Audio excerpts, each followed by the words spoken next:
Ladies and gentlemen, DSP here, and we just finished my first ever live reactions to the Sony State of Play for June 2nd, 2022. That's a separate video. I purposely made it as a separate video to avoid any copyright issues with this video. I want something to be up in regards to this State of Play for me, okay? I don't know. Hey, hopefully that video is fine and there's no issues. However, what we're about to do now is my traditional recap and reactions. What I mean by that is I took copious notes on everything we just saw, and I'm going to go through them with you to let you know exactly what I think. So, the Sony State of Play started up immediately with Resident Evil 4 Remake. And what it basically showed was really nice graphics, similar to those of Resident Evil 7 and 8, with Resident Evil 4. It didn't show anything new or unexpected. It actually replayed some classic scenes and dialogue from Resident Evil 4, which is nice, I guess, if you're a fan of Resident Evil 4. Personally, I just replayed Resident Evil 4 in January, and I liked it. What I found surprising is that I didn't remember that a lot of Resident Evil 4 actually takes place after the village. Like, my recollection of Resident Evil 4 was the village and or the castle scene where you have to turn the cranks and you're trying to do the protection mission for the girl, the escort mission, and she keeps getting attacked by the cultists and you gotta, like, save her life. That was really only the two things that stood out, was the village and that. Now, when I replayed the game, I remembered, wow, there's all this other content in the game that's actually quite good. And I actually feel like I grew in appreciation of Resident Evil 4 when I replayed it back in January. Now, this game is coming out March 24th, 2023. So we still got a ways to go. Almost a year. All right. And it will have PlayStation VR 2 content. And what I mean by that is it didn't say exactly what of it was going to be PSVR 2. It didn't say the whole game is. It was just like, it will have some content of PSVR 2. Okay? That's good, I guess, especially if you're into VR. But really, did it shock me? Did it blow me away? No, because it's Resident Evil 4. It's going to look nice. I'm sure it might play a little bit better. As I told you guys when I replayed the game in January, when you replay it, you see, yeah, controls are a little clunky. I wish they were a little bit more responsive or whatever. But outside of that, still a great game to this day. A lot of people are saying, does Resident Evil 4 need to be remade? Good question. Personally, I replayed it in January with little to no issue. So I'm not sure exactly what they're redoing besides the graphics.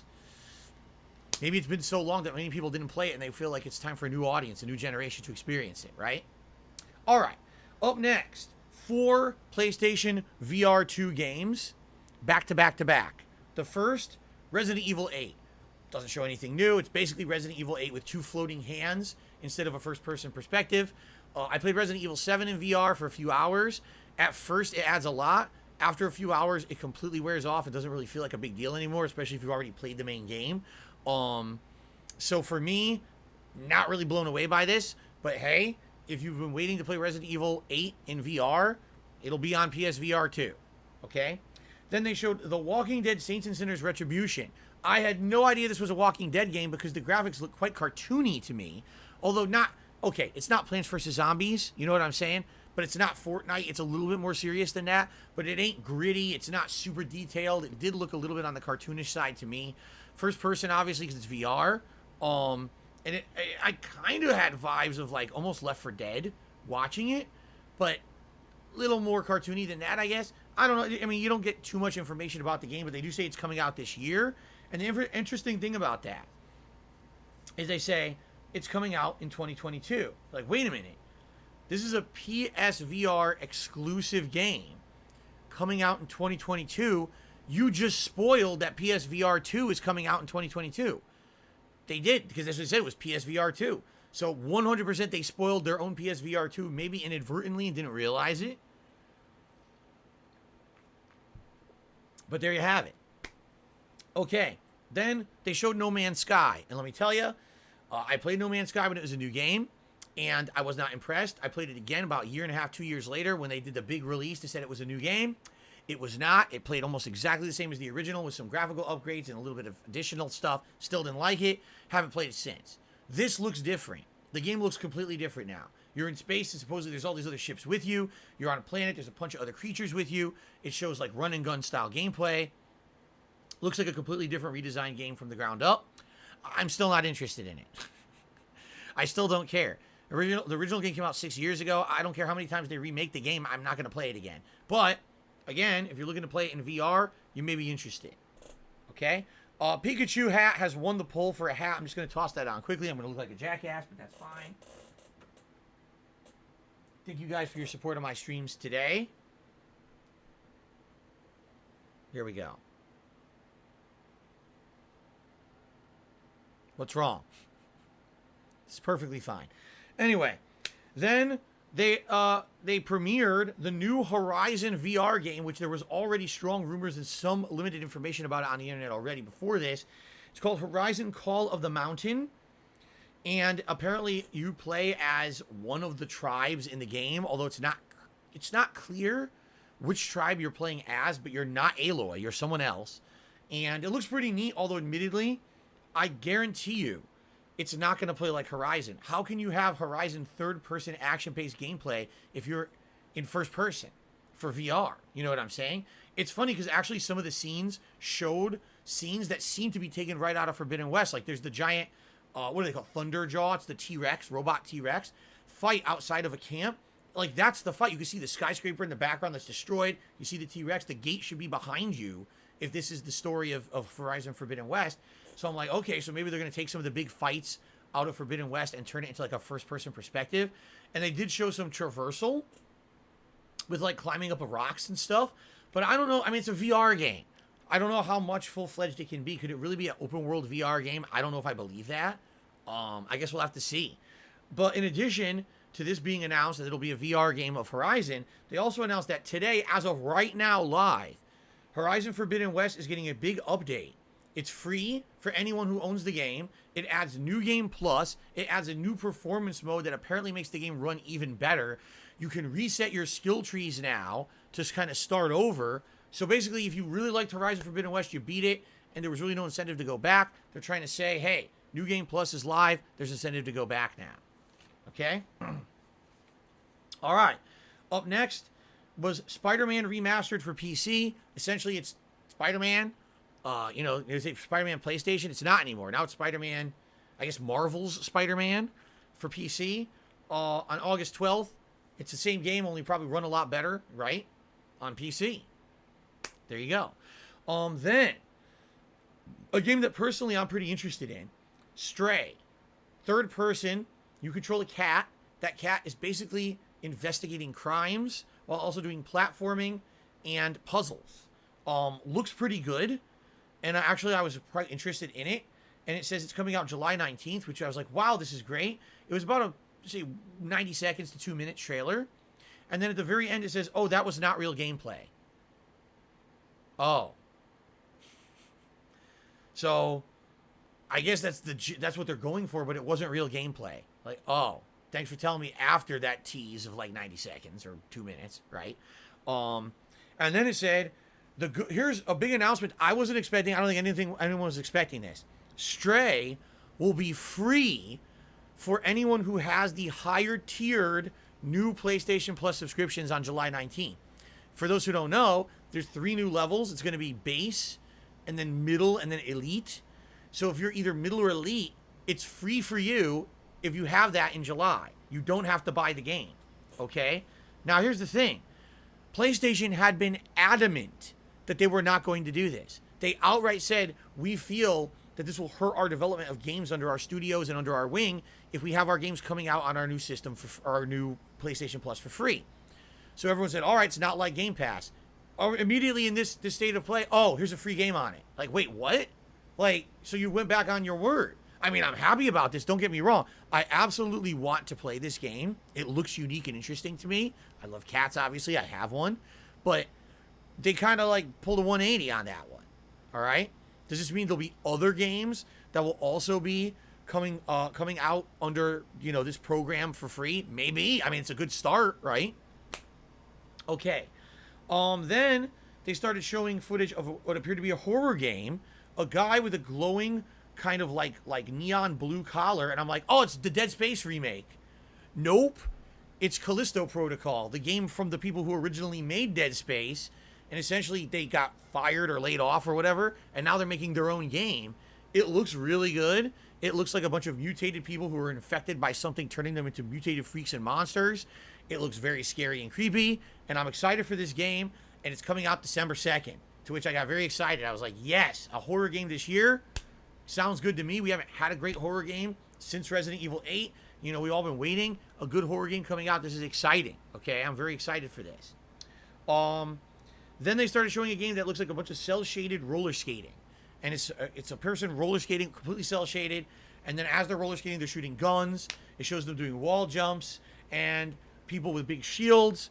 The game is called Rollerdrome, and it comes out August 16th. And I'll be honest, it didn't look very interesting to me. Maybe it's just not my cup of tea, but I was like, nothing here is selling me. This looks like a PlayStation Plus for free game. You know, kind of like Destruction All-Stars. Like, that's the kind of game this is reminding me of. I'm like, I don't see this going anywhere, but maybe it will. I don't know. Okay. Then a new anime-style game shows a bunch of students who are using superpowers to fight giant anime-like monsters, and then they're kissing and holding hands, and then they're fighting giant anime-like monsters, and then they're kissing and holding hands. So the game is called Eternights. Eternights. And apparently it's coming out in early 2023, and it literally says it's a combat and dating sim combo game. And I was like, oh, they're outright admitting it's a dating sim as a part of the attractiveness of the game. That's unique and interesting. I never heard them do that one before.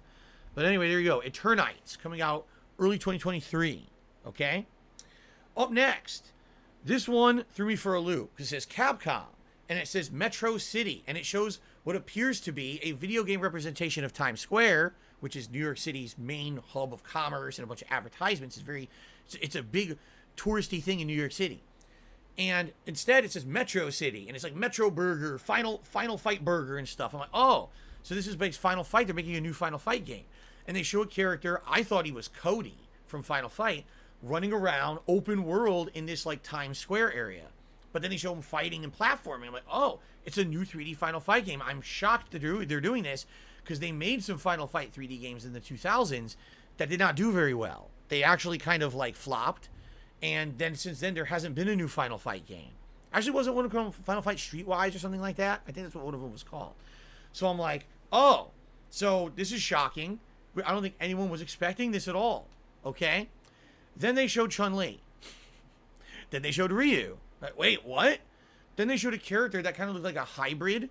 He kind of looked like Feng from Tekken, but he's a younger version of Feng, like almost like a teenager. And he's fighting in the same style, and he has the same attire on as Feng. I'm like, oh, okay. So this is a new character called Jamie. Then they showed Luke. Luke is the new character they added in as his final DLC of Street Fighter V. Seems like he's going to be a prominent character in this one. Then they showed a bunch of flashy combat.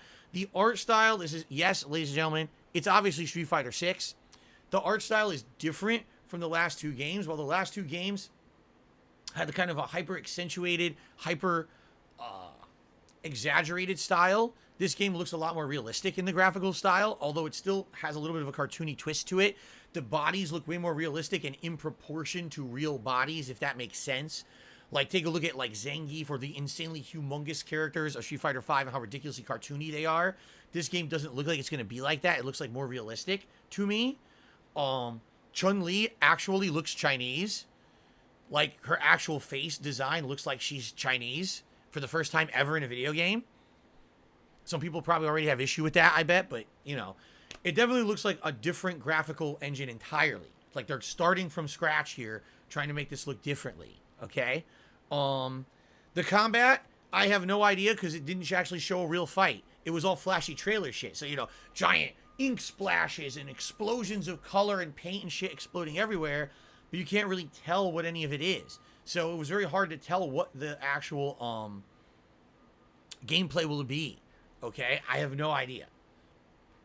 Then basically they said it's coming out in 2023, and they showed the logo, which hilariously enough has been completely redesigned from the ground up.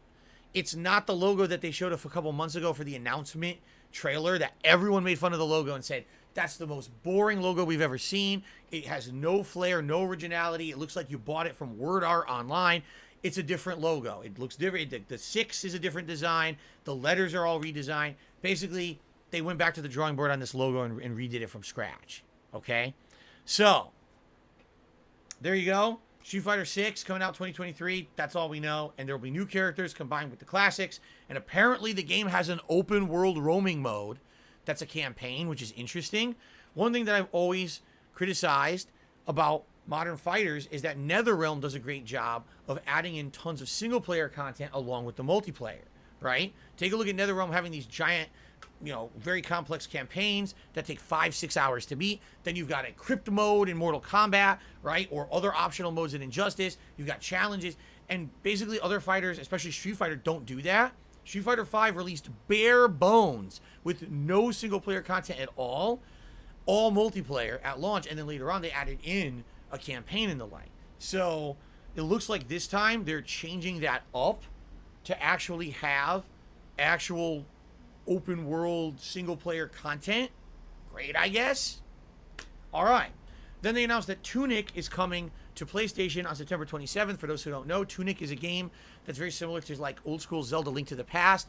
But apparently from those who have already played it on Xbox, because it already is on Xbox, the game is very challenging. So it's on Xbox now, but it's coming to PlayStation console September 27th. Then they showed a game that was cell shaded, someone riding a bicycle, and it showed a lot of photography. It kind of looked a little bit hyper realistic, but then there was fantasy elements to it as well, like giant statues, characters that were way bigger than others. It was hard to really get a beat on what this game was. It's called Season, and apparently it's coming out autumn 2022. But I guess it's a chill photography game with open world exploration elements, riding a bicycle. That's the most I got out of this, okay? And then the last thing that they showed was Final Fantasy XVI. And this basically opened up with the head of the game development of the game, basically saying, hey, listen, right now we're in a tumultuous world. And we know we haven't really told you guys a lot of information about Final Fantasy XVI. Things, obviously, game development and everything for everyone's life have been very different over the past few years. What we'd like to do is maybe, entertain you a little bit and make you forget about all that stuff going on, which is a great philosophy to have. That's a philosophy I've personally had in my content and my streams. I think it was a nice thing to say. He says, enjoy the new trailer. So the first thing I learned is that Final Fantasy XVI is pretty much completely medieval, which I didn't know. Final Fantasy 15 was modern. You're driving a car around and everything. No, this looks like they're completely going back to the old school medieval style of other Final Fantasy games. Which is nice. Knights and that gothic style again looks pretty cool. So they show some combat, and the combat kind of honestly looks similar to Final Fantasy 15. But then they show big kaiju boss battles like Bahamut versus Ifrit. Shiva versus Titan. They're showing these battles, and each boss has like a boss bar. It kind of looks like a fighting game. All right?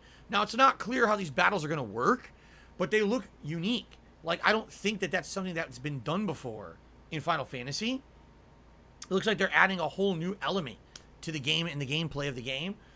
It looks nice. Don't get me wrong. I actually, enjoyed it. It was a very action-packed trailer that kind of sold me on the game. I was like, this looks interesting. This actually got me interested for Final Fantasy 16 now.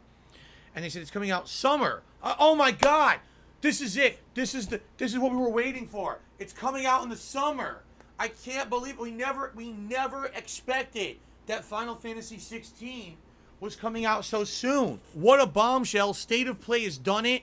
Summer of 2023.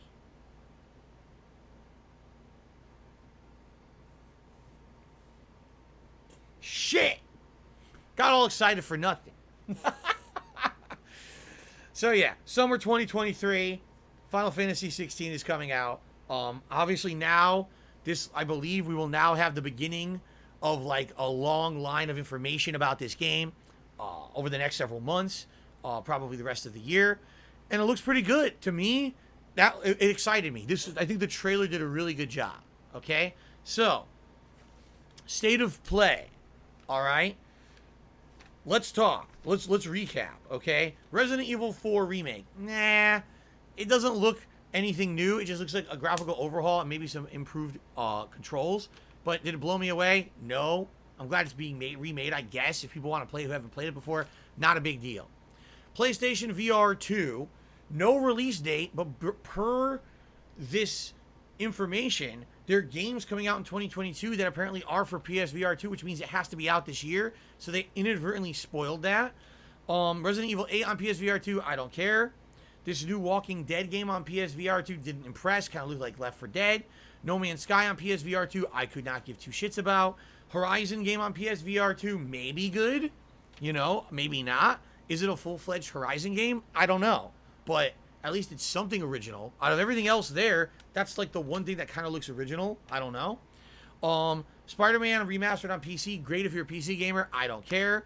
Stray looks great, and the fact that it's coming out in July and is free for PS Plus subscribers, no-brainer to have a subscription and keep it, right? Callisto Protocol looks outstanding to me. December 2nd, very excited for that. Don't care about Rollerdrome at all. Really don't care about this Eternights game. Didn't really interest me. Street Fighter 6, I was happy to at least get a little bit of information about. And the fact that there's a single-player mode that's open world roaming is wild, and I never expected that whatsoever. As for gameplay, can't comment because they didn't really show any. Tunic coming to Sony. I guess that's good news for those of you who only have a PlayStation console. This bicycle riding game season with photography, meh, probably a chill game, but nothing special. Final Fantasy XVI looked great. So out of all that stuff, I would say it was a positive press conference, but you have to ask about the giant omissions, right? No information whatsoever about God of War. Zero. And that game's supposed to be coming out this year, and there's still no information about God of War. That's surprising. A lot of people were guessing we would learn about the new Wolverine game. Nothing, right? A lot of omissions, a lot of interesting omissions that people were absolutely expecting to be in this were not in this, okay? So, all right, ladies and gentlemen, that is my personal recap and reactions to the Sony State of Play for June 2nd, 2022. I liked it, and overall, I think we got some good first-hand information. In fact, the Stray announcement and the Callisto Protocol announcement are probably like my strongest things that I'm excited for. And some interesting things tossed in, some things I don't care about, but overall, I liked it. All right, thank you guys for watching, and thanks for supporting the channel. Until next time. And by the way, let me know what you think about the live react version of this. If you like it, I may keep doing them. I just hope it doesn't have any copyright issues. We'll have to find out once I upload it. All right, but yeah, let me know your feedback on that. Okay, thank you all. See you later.